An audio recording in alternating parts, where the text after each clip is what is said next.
No, any prep work I need? Or... Well, I usually go, hello, Okay, cool. we are at the bird sanctuary, A birds. a bird sanctuary. I hope we got some birds. Yeah. Today we are reviewing Blue Screen Life by Pinback. Pinback. Pinback. This was Finn's suggestion. Thank you, Finn. Jack, tell me, what did you think? You know, I don't think it was my favorite album ever. I started off really liking the instrumentals, and I felt like they really set the mood for the songs super well. Yeah. But I did find the vocals to be a little annoying, and it kind of both turned me off in general and definitely made me stop listening to anything they were saying. Yep, 100%. I also wrote that the musicians were all very good, shockingly good at all playing their instruments. And I don't know how many people were on this album, but it kind of seemed like there was a lot of people involved in playing this music, which is cool. But I also wrote down that some of them were annoying, so I think we had a similar experience. Yeah, and they were super arranged. I felt the instruments nested with the vocals a lot, in really cool ways. Mm-hmm. But the vocals always kind of detracted from the mood that was set for me. And I definitely liked the first half of the album more than the second half, I would say. The second half took a weird, sad, spooky turn. Mm-hmm. It was still very pretty, I think. The first half was pretty. There was some weird funky, pretty bits, but then the second half kind of lost the funk and went sad and scary.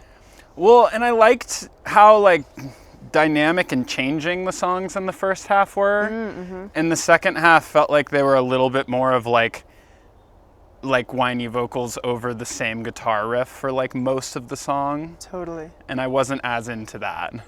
But I really liked the beginning, even some of them were kind of moody and mopey, but I really liked the arrangement. I thought that was fun. Yeah, me too.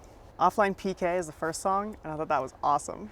Such a cool mood setter, interesting, funky. Totally. And just lovely.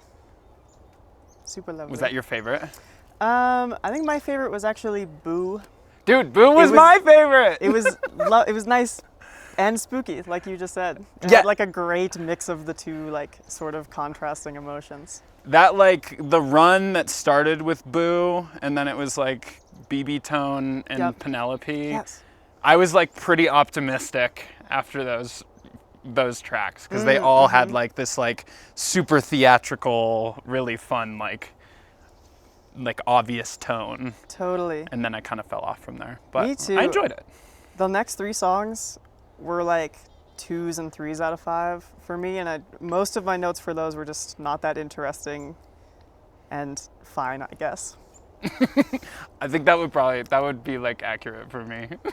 That run I had I was ooh, favorite songs. I like this one. I like this one. I like this one. Then I was don't much care for this one. Don't much care for this one. Don't much care for this one. It happens. I think all the songs felt way too long. The album was under an hour, but it felt like an eternity listening to it. And maybe that's just I listen to faster, more upbeat music usually, and that did not really do it for me. I had a little bit of trouble just listening to it and not doing stuff. Yeah. And then once I started doing stuff, it was nice background music, but it wasn't as I wasn't as keen as listening to it attentively. Same. I listened to it while working and climbing separately, and it was great ambient music. But as soon as I started trying to actively listen, that was tough. I give this album a 6 out of 10 because it was mostly pretty good, and I got nothing to really complain about. I just didn't think it was amazing. I think I'm probably in a pretty similar boat. I feel after I listened to it the first time, I was feeling more sour on it. But after listening to it again and thinking about it some more, I think I'm also at a 6 out of 10. Nice. I found it really interesting. It's outside of the scope of music I usually listen to, so I really appreciated listening to it. And I think the people were skilled. but it wasn't really my vibe through and through. Amen. Amen to that. Jack, tell me, what is the album for next week? Next week, you will be listening to Shadow of a Doubt by Freddie Gibbs, What? 2015. That's sick. Thank you. Thanks for having me.